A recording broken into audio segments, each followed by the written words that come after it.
고모가 숨긴 것 어딨어? 당장 내놔! 오빠 장례식장에서 그렇게 울어놓고 어떻게 이래? 동네 사람 모두가 입을 모아 칭송했던 살아있는 보살, 우리 어머니. 평생 병든 가족을 위해 당신의 삶은 조금도 돌보지 않으셨던 분이셨습니다. 하지만 어머니가 떠나시고 발견한 낡은 일기장 속에는 제가 감히 상상조차 할 수 없었던 40년 세월의 피눈물 나는 비밀이 숨겨져 있었습니다. 나는 오늘 아버지를 죽였다. 이 충격적인 첫 문장 뒤에 숨겨진 진실은 과연 무엇이었을까요? 탐욕과 배신, 그리고 그 모든 것을 뛰어넘는 한 어머니의 숭고한 희생 이야기. 지금부터 그 낡은 일기장의 마지막 장을 여러분과 함께 넘겨보려 합니다. 이야기를 시작하기 전 지금 이 사연을 함께 듣고 계신 분들에게 건강하세요 또는 행복하세요 같은 따뜻한 인사를 댓글로 한마디만 나눠주세요. 누군가에게 복을 빌어주는 예쁜 마음씨는 결국 나에게 더 큰 행운으로 돌아온다고 합니다. 정겨운 인사 나누며 구독과 좋아요로 이 다락방 열차에 오붓하게 머물다 가셔요. 장례식장 특유의 독한 향냄새가 아직도 머리카락 끝에 매달려 있는 듯 했습니다. 3일장 내내 한숨도 자지 못한 정민의 눈은 붉게 충혈되어 있었고 입술은 바싹 타들어가 갈라져 있었습니다. 텅 빈 본가의 거실에 들어서자마자 훅 끼쳐오는 서늘한 공기가 그녀의 마음을 더욱 시리게 만들었습니다. 동네 사람들은 입을 모아 말했습니다. 살아있는 보살이 가셨다고 말입니다. 평생을 하반신 마비인 남동생의 대소변을 받아내고 치매에 걸려 벽에 똥칠을 하던 시부모를 극진히 모셨던 정민의 어머니 순옥. 그녀의 삶은 희생과 헌신이라는 단어 말고는 설명할 길이 없는 고단한 가시밭길이었습니다. 정민은 어머니의 영정사진 앞에서 참았던 울음을 터뜨렸습니다. 엄마, 우리 불쌍한 엄마. 이제 고생 없는 곳에서 푹 쉬어요. 짐승처럼 울부짖는 딸의 목소리만이 텅 빈 집안을 구슬프게 맴돌았습니다. 슬픔을 억누르며 정민은 어머니의 유품을 정리하기 시작했습니다. 평생 좋은 옷 한 벌 사입지 않고 기워 입던 낡은 내복들, 손때 묻은 묵주, 그리고 닳고 다른 성경책. 유품을 정리할수록 가슴이 미어지는 것 같아 정민은 연신 가슴을 쳤습니다. 안방 구석에 자리한 오래된 자개장을 열었을 때였습니다. 켜켜이 쌓인 낡은 이불들을 드러내자 그 가장 깊숙하고 어두운 구석에서 서늘한 쇳덩이의 감촉이 정민의 손끝에 닿았습니다. 조심스럽게 꺼내어 먼지를 닦아내자 그것은 한 번도 본 적 없는 녹슨 철제 상자였습니다. 상자 안에는 어른의 주먹만 한 무거운 자물쇠로 굳게 잠긴 낡고 두꺼운 가죽 수첩이 들어 있었습니다. 정민의 등줄기를 타고 알 수 없는 서늘한 기운이 흘러내렸습니다. 평생 비밀 하나 없이 투명하게 살아온 어머니였습니다. 그런 어머니가 이토록 육중한 자물쇠로 꽁꽁 숨겨둔 것은 대체 무엇이었을까요? 정민은 홀린 듯이 열쇠 수리공을 불렀습니다. 철컥하고 육중한 자물쇠가 바닥으로 떨어져 나가는 소리는 마치 정민이 50년 평생 믿어왔던 견고한 세상의 문이 부서지는 소리와도 같았습니다. 수리공이 돌아가고 다시 혼자가 된 방안. 정민은 침을 꿀꺽 삼키며 떨리는 손가락으로 40년의 세월이 묻은 일기장의 첫 장을 넘겼습니다. 바스락거리는 종이 넘어가는 소리가 천둥 소리처럼 귓가를 때렸습니다. 누렇게 바른 첫 페이지.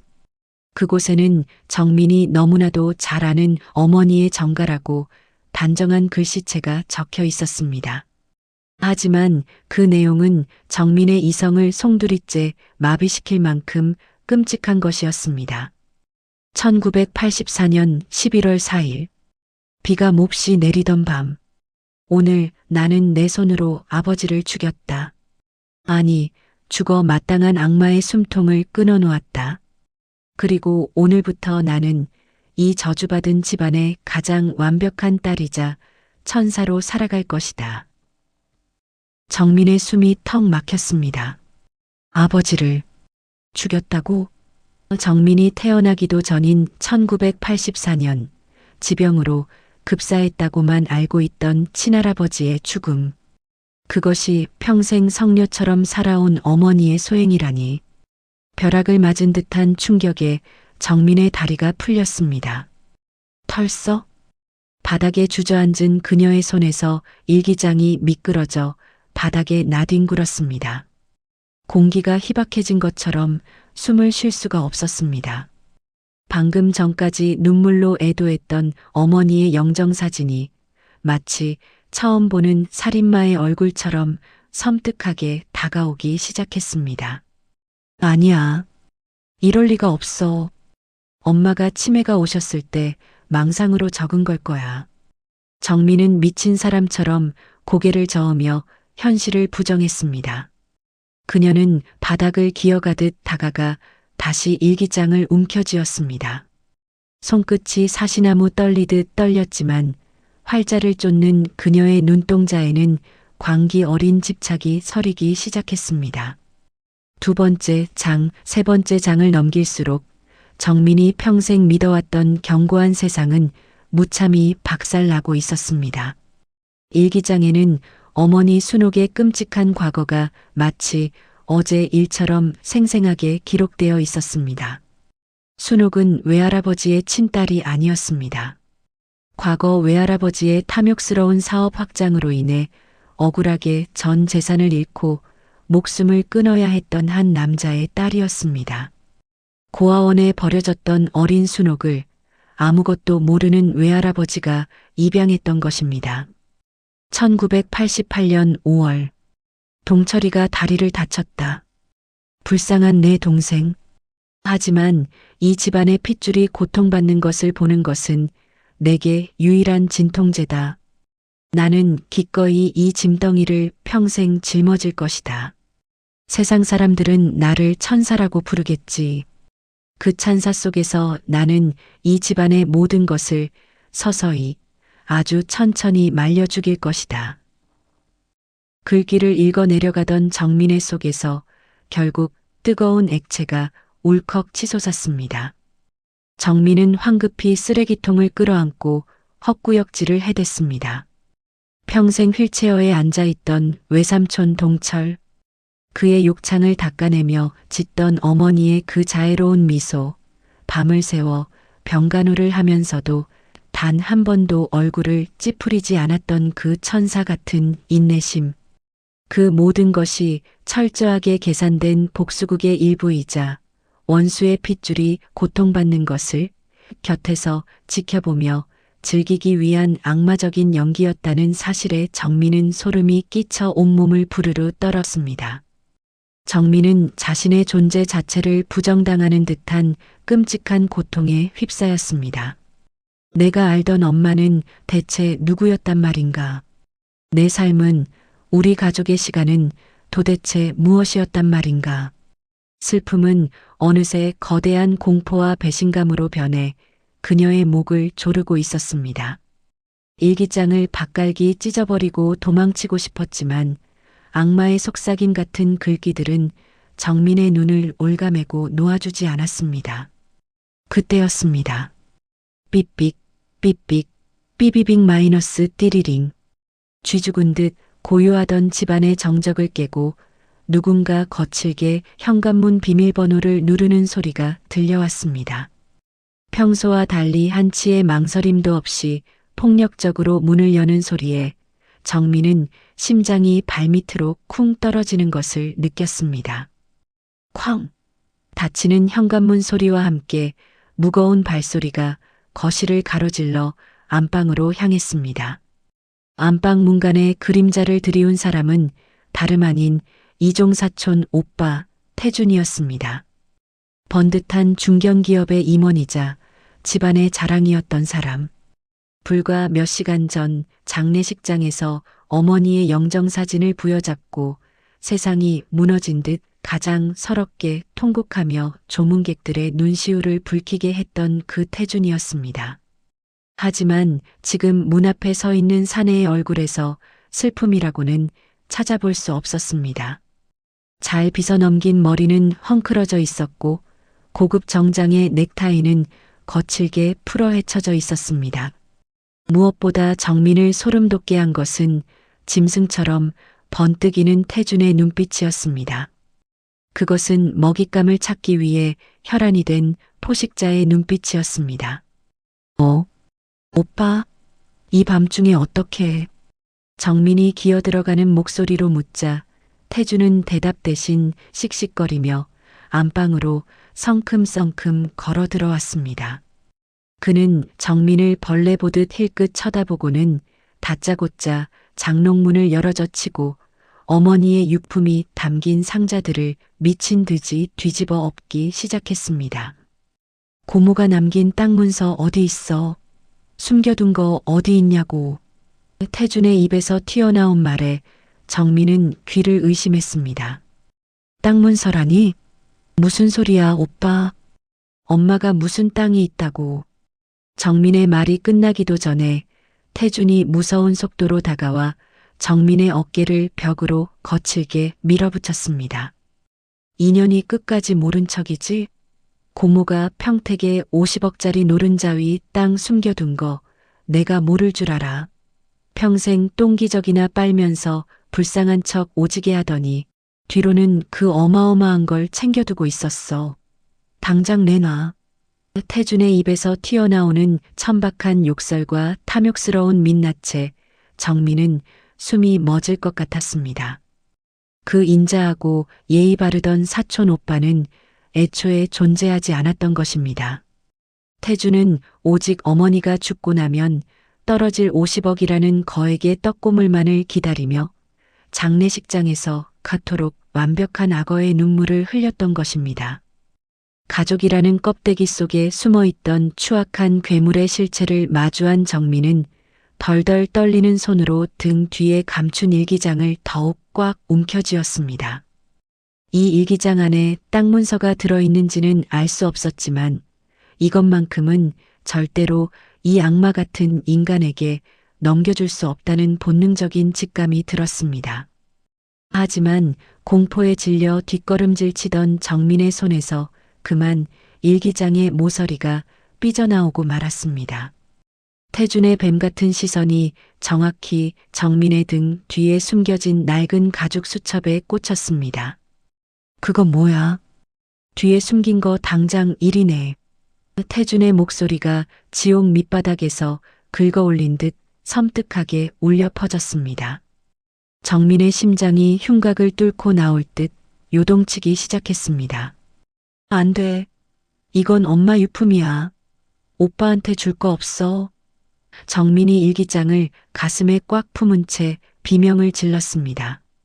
이성을 잃은 태준은 자비 없이 정민의 머리채를 거칠게 휘어잡았습니다. 이 미친년이 돌았나? 당장 안 내놔? 둔탁한 마찰음과 함께 정민의 몸이 방바닥으로 내동댕이 쳐졌습니다. 입술이 터져 비릿한 피맛이 입안을 맴돌았지만 정민은 새우처럼 몸을 웅크린 채 일기장을 사수했습니다. 그때였습니다. 현관 밖에서 대기하고 있던 험악한 인상의 건달 2명이 태준의 고함 소리를 듣고 거실로 들이닥쳤습니다. 흑발로 집안을 짓밟으며 들어온 그들은 순식간에 집안의 집기들을 박살내며 공포 분위기를 조성했습니다. 유리창이 깨지고 어머니의 액자가 산산조각이 났습니다. 형님, 이 아줌마 묶어버릴까요? 건달 하나가 살벌하게 웃으며 다가오려는 찰나 옆방에서 신음소리가 들려왔습니다. 아, 평생을 누워 지내던 하반신 마비 외삼촌 동철이었습니다. 바깥의 소란에 놀란 동철이 짐승 같은 울음소리를 내며 발작을 일으키기 시작한 것입니다. 눈이 뒤집힌 태준은 거친 숨을 내쉬며 동철의 방으로 뛰어들어갔습니다. 이 병신 새끼가 시끄럽게 야, 땅 문서 어딨어? 내 누나가 너한테 줬어? 말 안 해. 태주는 저항조차 하지 못하는 늙은 병자의 멱살을 잡고 무자비하게 흔들어댔습니다. 건달들의 시선마저 그쪽으로 쏠린 단 1초의 찰나. 정민은 초인적인 힘을 발휘해 바닥을 차고 일어났습니다. 그녀는 신발을 신을 생각조차 하지 못한 채 맨발로 현관문을 박차고 어둠이 깔린 밤거리로 미친 듯이 내달렸습니다. 전연잡아. 뒤늦게 상황을 파악한 태준의 악마 같은 고함 소리가 정민의 뒤통수를 때렸습니다. 심장이 터질 것 같았습니다. 발바닥이 날카로운 돌멩이에 찢겨 피가 철철 흐르는 줄도 모른 채 정민은 골목길의 어둠 속으로 파고들었습니다. 뒤에서 쫓아오는 무거운 발소리와 욕설이 멀어질 때까지 그녀는 달리고 또 달렸습니다. 도무지 현실이라고는 믿기지 않는 끔찍한 악몽이었습니다. 얼마나 달렸을까? 정민은 인적이 드문 변두리 유흥가의 후미진 골목 끝에서 붉은 네온 사인이 깜빡이는 싸구려 모텔을 발견하고 쓰러지듯 그 안으로 숨어들었습니다. 돈을 집어 던지다시피 하고 들어간 퀴퀴한 냄새가 나는 좁은 방. 정민은 문을 2중 3중으로 걸어 잠그고 나서야 문에 기대어 주저앉았습니다. 거친 숨을 몰아쉬던 정민은 피 묻은 가슴팍에서 생명줄처럼 끌어안고 있던 낡은 일기장을 꺼냈습니다. 이것 때문에 모든 비극이 시작되었습니다. 하지만 이 안에 모든 진실과 해답이 있을 것이 분명했습니다. 왜 어머니가 자신을 속이고 가문을 파멸시키려 했는지, 그리고 태준이 그토록 미친 듯이 찾는 50억 땅 문서의 정체는 무엇인지.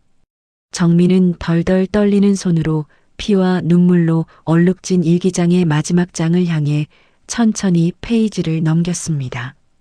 그리고 그곳에서 정민은 자신의 상상을 완전히 뛰어넘는 태준조차 알지 못하는 소름 끼치는 반전과 마주하게 됩니다.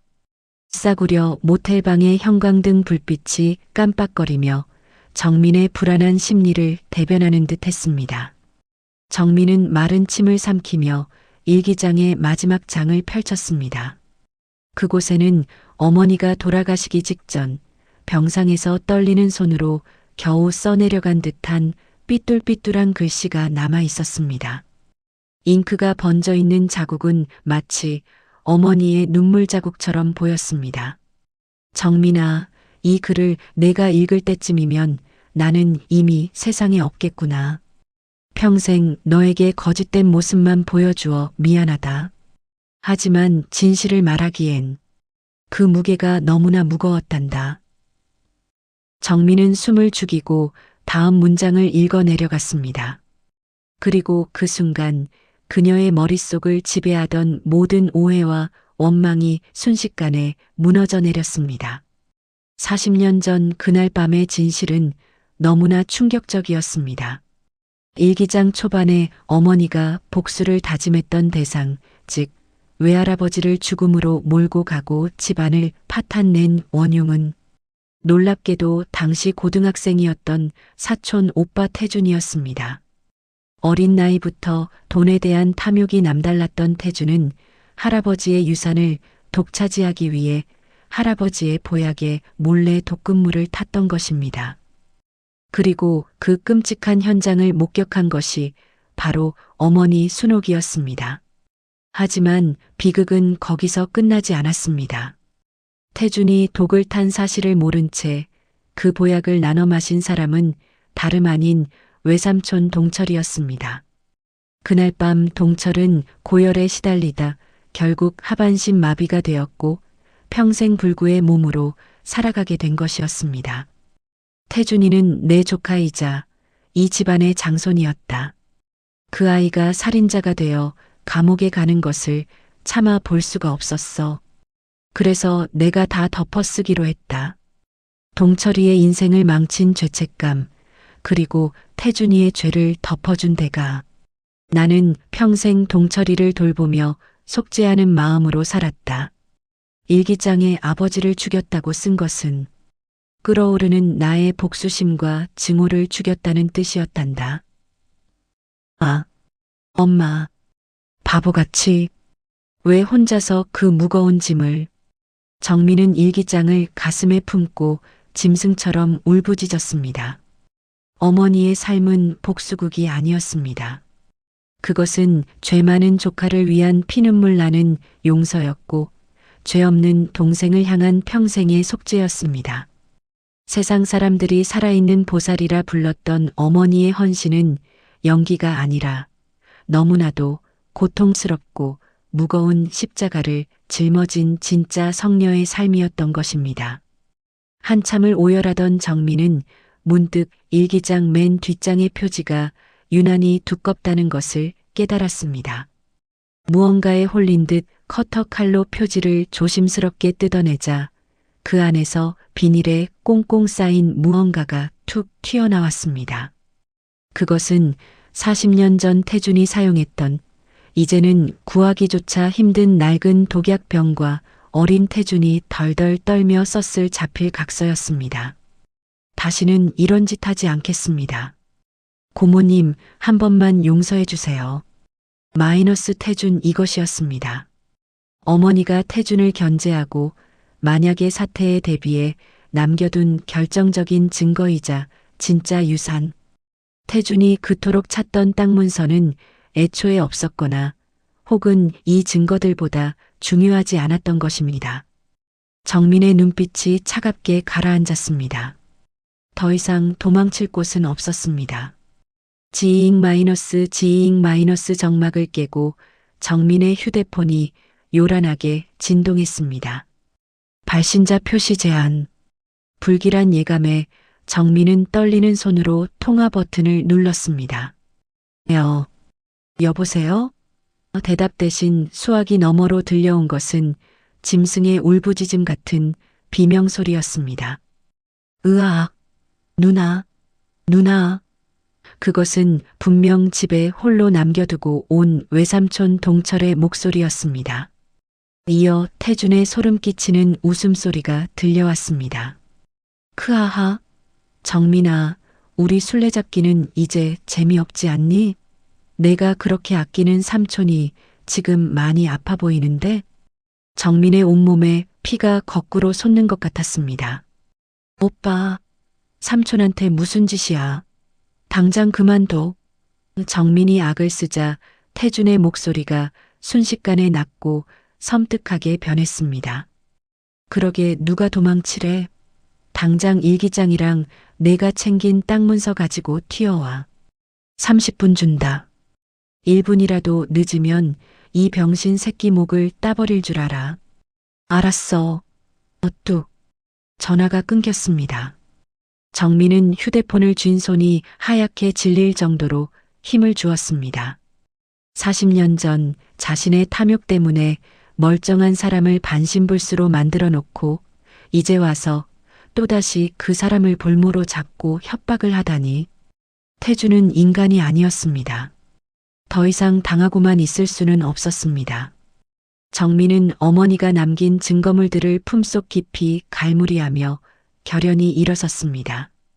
이것은 어머니를 대신한 그리고 삼촌을 위한 마지막 싸움이었습니다. 정민은 택시를 타고 본가로 향하며 경찰에 신고 문자를 보냈습니다. 지금 강도가 들어 가족을 인질로 잡고 있습니다. 흉기를 소지하고 있어요. 주소는. 그녀의 심장은 미친 듯이 뛰었지만 머릿속은 그 어느 때보다 차갑고 명료했습니다. 택시가 익숙한 골목 어귀에 다다르자 정민은 깊은 숨을 몰아쉬고 차에서 내렸습니다. 깨진 유리창 틈으로 새어나오는 불빛이 마치 지옥의 입구처럼 보였습니다. 정민은 품속의 증거들을 다시 한번 확인하고 천천히 하지만 단호한 발걸음으로 현관문을 향해 걸어갔습니다. 도어락을 열고 들어선 집안은 폭격을 맞은 듯 처참했습니다. 깨진 화분과 뒤집힌 가구들 사이로 태준이 휠체어에 묶인 동철의 목에 식칼을 겨눈 채 정민을 기다리고 있었습니다. 동철은 공포에 질려 실금까지 한 상태였고 태준의 눈은 이미 이성을 잃은 괴물의 그것이었습니다. 왔구나. 우리 똑똑한 사촌 동생. 그래, 물건은 가져왔겠지? 태준이 칼끝을 까딱거리며 비릿하게 웃었습니다. 정민은 태준을 똑바로 응시하며 천천히 품에서 일기장을 꺼냈습니다. 여기 있어. 하지만 오빠가 찾는 땅 문서는 없어. 대신 더 중요한 게 있지. 정민의 말에 태준의 미간이 찌푸려졌습니다. 무슨 개수작이야? 땅 문서가 왜 없어? 정민은 차분하지만 서늘한 목소리로 말했습니다. 40년 전 할아버지 보약에 독을 탄 게 누군지 엄마는 다 알고 계셨어. 바로 오빠잖아. 태준의 얼굴이 순식간에 경직되었습니다. 뭐라고? 이 미친년이 무슨 소설을 쓰는 거야? 정민은 일기장 사이에 끼워둔 낡은 독약병과 태준의 어린 시절 각서를 꺼내 그의 눈앞에 들이밀었습니다. 이래도 발뺌할 거야? 이게 오빠가 쓴 각서고 이게 그때 썼던 독약병이잖아. 오빠 욕심 때문에 멀쩡했던 삼촌이 평생을 저렇게 살았어. 그런데도 또 삼촌을 인질로 잡아? 오빠가 사람이야. 정민의 절규에 태준의 얼굴이 하얗게 질렸다가 이내 불그락푸르락해졌습니다. 자신의 추악한 과거가 낱낱이 까발려지자 태준은 이성을 잃고 짐승 같은 괴성을 지르며 정민에게 달려들었습니다. 인연이 죽여버릴 거야. 다 죽어. 태준이 칼을 휘두르며 정민을 찌르려는 절체절명의 순간이었습니다. 와장창 거실 유리창이 박살나며 경찰 특공대원들이 집 안으로 쏟아져 들어왔습니다. 경찰이다. 흉기 버리고 엎드려. 순식간에 들이닥친 경찰들에 의해 태준은 바닥에 처박혔습니다. 안 돼. 이거 나. 내 돈. 내 땅. 태준은 끝까지 발악하며 소리를 질러댔지만 결국 등 뒤로 수갑이 채워졌습니다. 경찰은 정민이 제출한 40년 전의 증거물과 현장에서의 특수 협박 혐의로 태준을 현행범으로 체포했습니다. 끌려가면서도 저주를 퍼붓는 태준의 추한 뒷모습을 보며 정민은 다리가 풀려 자리에 주저앉았습니다. 그녀는 여전히 공포에 떨고 있는 동철 삼촌을 끌어안고 하염없이 눈물을 흘렸습니다. 미안해요, 삼촌. 정말 미안해요. 이제 다 괜찮아요. 지옥 같았던 밤이 끝나가고 있었습니다. 계절이 바뀌어 따뜻한 봄바람이 불어오고 있었습니다. TV 뉴스에서는 희대의 폐륜 범죄를 저지른 중견기업 임원 김태준의 구속 소식이 연일 보도되었습니다. 40년 전의 살인 미수 혐의까지 더해져 그는 아마 평생 감옥에서 나오지 못할 것입니다. 정민은 덤덤하게 뉴스를 끄고 집을 나섰습니다. 오늘은 어머니 순옥의 49제가 되는 날이었습니다. 정민은 어머니가 생전에 좋아하시던 하얀 국화꽃 한 다발을 묘소 앞에 내려놓았습니다. 엄마, 나왔어. 거긴 좀 어때요? 이제 아픈 데는 없지? 정민은 묘비를 쓰다듬으며 조용히 말을 건넸습니다. 태준이 그토록 찾던 50억 상당의 땅은 실제로 존재했습니다. 하지만 정민은 그 땅을 단 1평도 가지지 않았습니다. 그녀는 어머니의 이름으로 장학재단을 설립하고 모든 토지를 어려운 이웃과 고아들을 위해 기부했습니다. 그것이 평생 속죄와 희생으로 살아온 어머니가 진정으로 바랐던 삶의 완성이자 세상에 남긴 진짜 유산임을 정민은 깨달았기 때문입니다.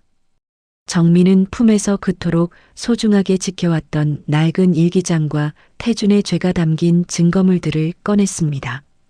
이제는 이것들을 놓아줄 때가 되었습니다.